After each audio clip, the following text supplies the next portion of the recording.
ሳሚና ዶክተሩ እጅግ በጣም ደስ የሚል አነጋጋሪ ነገር አደረጉ። ወይዘሮ ሰላም በደስታ ፍጥጭና ድርቅ ብላ ቀረች። ብሌን ደግሞ የሳሚን ጀግንነት አምኖ መቀበል ቢያቅታትም ከዶክተሩ ጋር ሆነው የአቶ በኃይሉን ፋይልና መረጃዎች አሳልፈው ለፖሊስ ዝርግፍ አድርገው ሲናገሩ ዶክተሩም አንተ በጣም ጀግና ሰው ነህ፣ እንደዚህ አይነት ነገር በአሁን ሰዓት የሚያደርግ የለም፣ አቶ በኃይሉን አሳልፎ ለመስጠት ያነሳሳህ ነገር ምንድን ነው ብሎ ሲለው፣ ሰላም በጣም ምስኪንና የዋህ ሴት ናት፣ በዛ ላይ ደግሞ አንዲት አልማዝ የምትባል ሴትዮ የብሌን እናት ናት ብሎ አምጥቶ መጨረሻ ላይ ከሰላም ጋር እንዲጣሉ ከፈጠረ በኋላ ሰላም እንደ አጋጣሚ ስትገፈትራት ራሷን እንደ ገደለች አድርጎ አልማዝን ደብቆ ከገዛህቱ ብዙ ገንዘብና ብር እየተቀበለ ነበር። አሁን እሷ ሰተት ብላ እንድትመጣና ይህንን ፋይል አሳልፌ እንድሰጥ ያስገደደኝ ነገር የአቶ በኃይሉ ክፋትና ማስመሰል እጅግ በጣም ከባድ ነው። ስለዚህ ሰላምን ልረዳ ትፈልጋለሁ፣ ለተፈጠረው ነገር በሙሉ የእጁን ማግኘት አለብኝ ብሎ ሳሚም ደመደመ። ዶክተሩም በጣም ደስ አለውና የተፈጠረው ነገር በሙሉ እያንዳንዱ አቶ በኃይሉ እድሜ ልኩን እስር ቤት እንዲርመጠመጥ ፖሊሶች ፈረዱበት። አቶ በኃይሉም በጣም ተናደደና ይህን ሁሉ ያደረገችው ይች አልማዝ ናት፣ አሁን እሷ ከመጣች በኋላ ከሰላም ያለውን ሀብትና ንብረት በራሴ ያደርጋለሁ ስል በመጨረሻም በሷ እጅ መውደቄ በጣም ያሳዝናል አለና ራሱን መቆጣጠር አቃተው። ከሚባለውና ከሚነገረው በላይ እጅጉን በጣም አሳዛኙና ልብ ሰባሪው መርዶ ይሄንን በመሆኑ በጣም ልብ የሚሰብር ትልቅ አደገኛ ነገር እየተፈጠረ ነውና እንግዲህ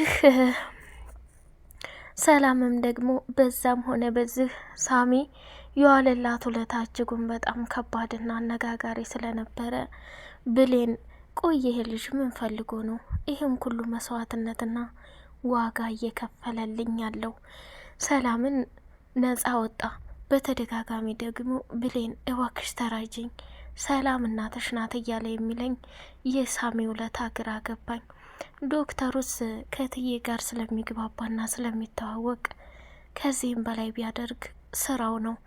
የሳሚ ግን በጣም ግራ ገባኝ እያለች ብሌንም የወይዘሮ ሰላምን ጭንቀት ለመካፈል እትዬ እኔ ነፍሰ ገዳይ ነኝ ብለሽ እጅሽን ለፖሊስ እንዳሰጪ፣ ምክንያቱም ወይዘሮ አልማዝ ብትሞት ቤተሰቦቿ ፍለጋ መምጣታቸው አይቀሩም ነበር። ግን እሷ በህይወት ስላለች እንጂ ማንም ቤተሰብ ይሄን ያክል ጊዜ አንድ ሰው ጎሎ ሲርቅበት ልጄን ላመጣ ነው ብላ ከሀገሯ እንደወጣች ስትቀር ሌላ ቤተሰብ ታላት እንዴት ዝም ይላሉ ብለሽ ታስቢያለሽ? ይሄ ነገር የሆነ ነገር እንዳለ ይገባኛል።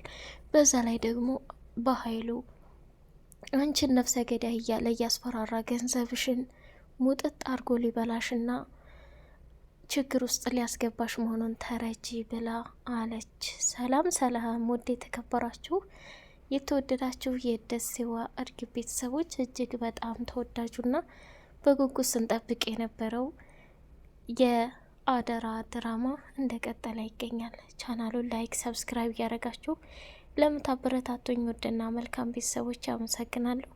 እጅግ በጣም በጉጉት ስንጠብቀው የነበረው የአደራ ድራማ እንደቀጠለ ይገኛል።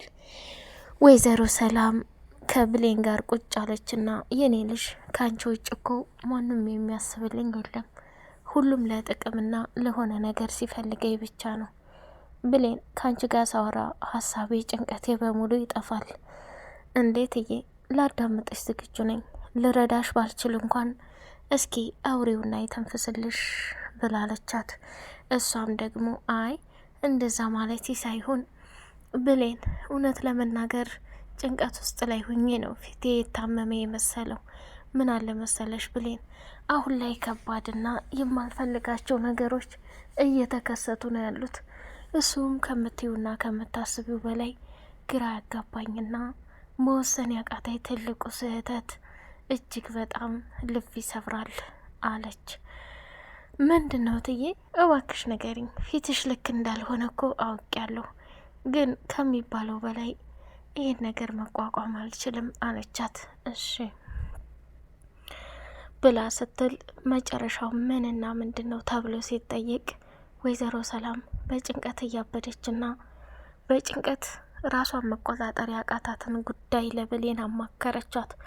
ብሌንም ደግሞ ጉዳዩ ላይ ስታሳትፋት እትዬ ለሁሉም ነገር ተረጋጊ፣ እንደውም ቃል እገባልሻለሁ በቅርብ ጊዜ ይቺ አልማዝ የምትባል ሴትዮ ሞታለች አልሞተችም የሚለውን አረጋግጠን እናመጣለን።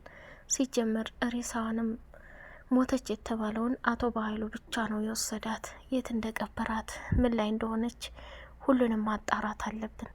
አንቺ ተረጋጊ፣ እመኝኝ እትዬ፣ ቶሎ ወስነሽ ለፖሊስ እጅሽን እንዳሰጪ። አይደለም ስህተት ሰርተሽ አይደለም ምንም ነገር ሳትሰሪ ስህተት ሰርተሽ እንኳን እንድትታሰሪ አልፈልግም ብላ ብሌን ለሰላም ያላትን ፍቅር በዛው መግለጽ ጀመረች። ወይዘሪት ቃል ተብዬዋ ደግሞ እናቷን ራሷን ስታ በማስደንገጥና ዳግም ለብሌን ቀለበት ሲያረግላት በንዴት መቆጣጠር አቅቷት እቤት መታ እናቴ ለተፈጠረው ነገር በሙሉ ይቅርታ ብላ ድፍት ስትል ወይዘሮ ሀረግም እስካሁን ድረስ ስትበድላት የኖረችውን ስትቆጣት የነበረውን ለራሷ ብላ እንዲሁም ደግሞ ቃል ላይ የፈጸመችው በሙሉ መጣባትና የኔ ልጅ እኔው ድፍት ልበል፣ እኔው ልዝርግት ልበል፣ እማን ጋር ልጮህ ነው? እኔን እናትሽን ትተሽኝ እየሄድሻለሽ። ይሄ ነገር በጣም አሳዛኝና ከባድ ነገር ነው። እባክሽ እባክሽ ተነሽልኝ እያለች መለመን ጀመረች። ወይዘሮ ሰላምም የሀረግን ድምጽ ስትሰማ ከተኛችበት ተነስታ መጣችና ቆይ ምንድን ነው ቃልዬ? ምን አደርገሽብኝ ነው? አንቺ ነሽ ልጄን የገደልሻት፣ አንቺ ነፍሰ በላ እያለች ሰላምም ልክ አቶ በኃይሉ እንደሚላት ማለት ጀመረች። ቃል እንግዲህ ራሷን ስታ ለረጅም ጊዜ እነሱን ካስጨነቀችና ካስለቀሰች በኋላ ነቃች። መጨረሻ ላይ ሰላምና ሀረግ ወደ ውስጥ ገብተው ቃልን አስተኝተው እንዴ አንቺም እኮ አሞሻል ሰላም ተኝ፣ እኔ ደግሞ ቆንጆ ሙቅ ለሁለታቸውም ሰርቼ ላምጣ። ሙቁን ግን አንጠጣም ማለት በጣም ከባድ ነው። የኔ እናት አንቺ ከሰራሽልኝ እኔ ጠጣለሁ፣ እኔ አሁን ላይ በጣም ደህና ነኝ እያለች ቃልም መናገር ጀመረች። ምን ሆነሽ ነው? የተፈጠረውን ነገር ንገሪ ልጄ። እንደዛ ፊትሽ ተለውጦና ተቀይሮ መተሽ ራስሽን የሳትሽበትና ያን ያክል ጊዜ ጸጥ ያልሽው ለምንድን ነው? የኔ ልጅ ሞተሻል ብዬ በጣም ደንግጬ ነበር። እኔ እኮ ያለ አባት ያሳደግኩሽ ልጄ ነሽ። ምንም ነገር እንዲደርስብሽ አልፈልግም። ስለዚህ በተፈጠረው ነገር በሙሉ ይቅርታ ብላ አለቻት ማለት ነው። ከዛ በመቀጠል ቃልም ያሰበችውና ያቀደችው እቅድ ስለተሳካላት በጣም ደስ አላት። ሌላው ደግሞ ወይዘሮ ሀረግ ቃል እዛ ተኝታ አጥሚት ልትሰራ ወደ ክችን ስትሄድ ብሌን እንዳጋጣሚ መጣችና ፊት ለፊት ላይ ቁማ እትዬ ምን ሆነሻል? ፊትሽ በጣም ተቀያይሯል። አሞሻል እንዴ? ወይስ የሆንሽው ነገር አለ? እያለች መጠየቅ ጀመረች። ብሌን አረ ደህና ነኝ እኔ ልጅ፣ ቆይ አንቺ የት ቆይተሽ ነው? እያለች አለቻት። ቃልም እዛ ተኝታ ስለነበር ድፍት አለችና ቃልዬ ደሞ አንቺ ምን ሆነሻል? ተይ እባክሽ አታስመስይ ብሌን፣ የሰው እናት እትዬ ምን ሆነሻል? እትዬ ምንድን ነው? ፊትሽ እንዴት ነው? እያልሽ ስታስቃብጪ እኔ ያልታየሁሽ አሁን ከሰው እናት ጋር ነገሩን አውርተሽ ከጨረሽ በኋላ እንዴት ትዝ ይልሻል? እያለች አለቻት።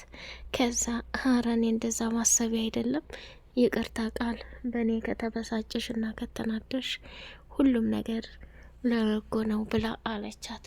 ከዛ በመቀጠል እሺ በቃ እንደዛም ከሆነ ምንም ችግር የለው ይቅርታ ቃልዬ አለችና ብሌን ተናዳ ከዛ ቦታ ስትወጣ የቃል እናት ፊት ለፊት ብሌንን ፍጥጥ ብላ ስታያት ከዚህ በፊት ከሳሚ ጋር እንደተገናኙና ሳሚ ጋር ስታወራ እንዳየቻት አስታወሰች።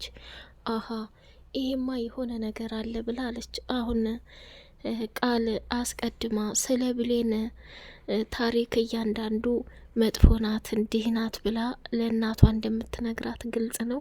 ሀረግ አሁን ብሌን ላይ ጥሩ ስሜት ይኖራት ይሆን ወይስ ብሌንን የቃልን ወሬ ሳትሰማ በንጹህ አንደበት ትወዳት የሆነው የሚለውን በጉጉል ለማየት ቸኩን። ዳግም እንግዲህ በሚገርም ሁኔታ ከቃል ጋር የሰማውን ነገር ማመን አቅቶት እንዴት እንደዛ አባሽ ታደርጊያለሽ? እኔ ምንስ ቢፈጠር ምንስ ከወለደችኝ እናቴ የሚበልጥብኝና የሚያንስብኝ ምንም ነገር የለም። ስለዚህ ወይዘሮ ቃል እናቴ እኮ 9 ወር ተሸክማ ያረገዘች ናት። አንቺ ገና ትናንትና መተሽ ብሌን እንድናት ቃል እንድናት ብቲ አምኝ የምቀበል አይደለም። እናቴ በጣም የምወዳትና መሳሳላት ልዩ ሴት ናት። በመጨረሻም ግን አንቺ ገደል እንደምትገቢና እያንዳንዱ ያቀርሽው ነገር ምንም የምትጠቀሚው ነገር የለም። ፈጣሪ ያዋደደውን ማንም ሊለየው አይችልም። ስሚ ቃል፣ ካሁን በኋላ በእናቴም ዙሪያ በእኔም ዙሪያ አጠገቤ ብትደርሺ እኔን አያድርገኝ። ስልኳን አነሳና የሳሚን ቁጥር ተቀብሎ ባለፈው እንግዲህ ዳግምን ሳሚ ስለወጋውና ስላደማው ያንን ብድር ለመመለስ እየተበቀለለት ይገኛል። ዳግምም ደግሞ ያለ ምክንያት አቤላ እንደዚህ ሲሆን አይቼውም አላውቅም። ይሄ ነገር ከባድ ነው። የሆነ ነገር ማድረግ አለብኝ፣ መፈለግ አለብኝ። ችግር ውስጥ ይገባል ይሄ እብድ እያለ ጓደኛውን መፈለግ ጀመረ። ብሌንም ከዳግም ጋር ቆይታዋን አደረገችና ዳግም በእናት ባለፈው ያመመት ጊዜ እትዬ በጣም ተጨንቃ ነበር። አሁን ግባና ሰላም በላት አለችው። በፍጹም እቤት አልገባም። ሰላም እኮ ትናገራለች እንጂ ውስጧ በፍጹም ክፋትና ተንኮል የለውም። አንቺና እሷ እንደሚያመሳስላችሁና አንድ እንደሚያደርጋችሁ ታውቂያለሽ ብሎ አላት። ቆይ ዳግም ሁላችሁም እንደ አይነት ነገር ትሉኛላችሁ፣ ይህን ያክል ያስታውቃል እንዴ? ምንድነው ነገሩ? እያለች ራሷን በጥያቄ አፋጠጠች። ዳግም በውስጡ የሆነ ነገር የሚያጨናንቀው ነገር እንዳለ ስላወቀች በቃ እሺ አንተም ተረጋጋ፣ የተፈጠረና የሆንከው ነገር አለ እንዴ አለችና ስልኩን ከፍታ ስታየው የብሌን ስልክ ላይ አቤላ ማንም ጋርም አልደወለም።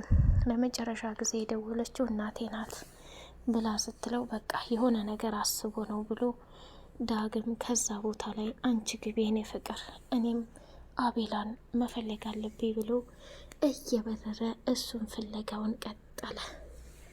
እጅግ በጣም ብሌን እንግዲህ ይሄን ነገር ልትሰማ ነው። በመጨረሻም አቶ በኃይሉ የቀጠራቸው ሰዎች ደወለላቸውና ምን አዲስ ነገር አለ? እናንተ እኔ በምከፍላችሁ ብር ሰውነታችሁን ታደልባላችሁ፣ ግን ምንም ቢሆን ምንም የትም አታመልጡም። ዝም ብላችሁ ወይ ቁም ነገር የላችሁ። እንዴት አልማዝ በህይወት ኑራ ወደ ሰላም ጋር እስከምትሄድ ድረስ ምን አባታችሁ ትሰራላችሁ? አልማዝን አንጠልጥላችሁ እንድታስረክቡኝ እፈልጋለሁኝ ብሎ ሲደመድም አልማዝ ሰተት ብላ በኃይሉ ቢሮ መጣች። በጣም ጥሩ፣ ስፈልግሽ ነው በጉጉት የመጣሽው አልማዝ። እኔ ለሰላም የውሸት እንደሞት ሻርጌ ገንዘብ እየተቀበልኩ ነበር። አሁን ግን የእውነት እንድደፋሽ ስለመጣሽ አመሰግናለሁ ብሎ አላት። ቀጣይ ፓርት እስከምንገናኝ አሰላሙ አሌይኩም ወራህመቱላሂ ወበረካቱ።